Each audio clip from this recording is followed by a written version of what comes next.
Final destination bloodlines లైన్స్ ఎఫ్టీ సిరీస్లో ఇది 6th పార్ట్. ఈ సిరీస్ 2000లో స్టార్ట్ అయింది.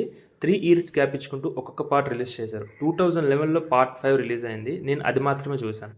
ఆఫ్టర్ 14 ఇయర్స్ గ్యాప్ తర్వాత ఇప్పుడు పార్ట్ 6 రిలీజ్ అయింది. ఇంకా ఈ మూవీ ఎలా ఉందన్న విషయానికి వస్తే నచ్చింది గైస్ మూవీ నాకైతే. Core point is same as part 5 movie.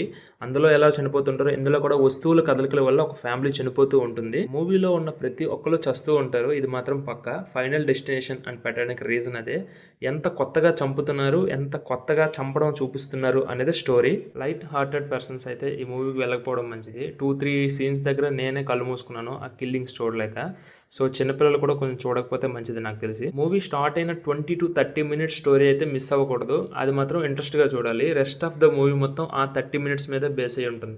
అది కానీ మీరు ఏమైనా ఇంట్రెస్ట్ లేకుండా చూసినట్టయితే తర్వాత వచ్చే సినిమా మీకేం అర్థం కాదు. So first 15 minutes to 20 minutes మీరైతే మిస్ అవ్వకూడదు. ముందు పార్ట్స్ చూస్తేనే ఇది అర్థమవుతుందా అని అయితే ఏం లేదు.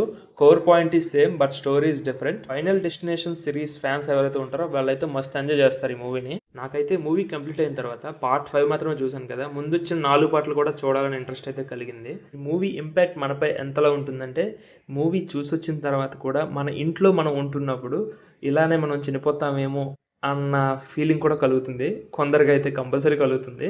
థియేటర్ ఎక్స్పీరియన్స్ అయితే మస్ట్ అండ్ షుడ్గా చేయాలి ఇటువంటి మూవీస్ని. ఎందుకంటే రేర్గా వస్తుంటాయి ఇటువంటి కైండ్ ఆఫ్ మూవీస్. మళ్ళీ చెప్తున్నా, cold hearted persons and blood అంటే భయపడేవారు, బ్లడ్ బాత్ అంటే ఇష్టపడిన వారు ఈ మూవీ చూడకపోవడం మరీ మంచిది.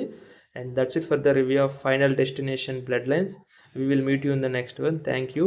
Please subscribe to my channel if you like my content. Thank you. Bye bye.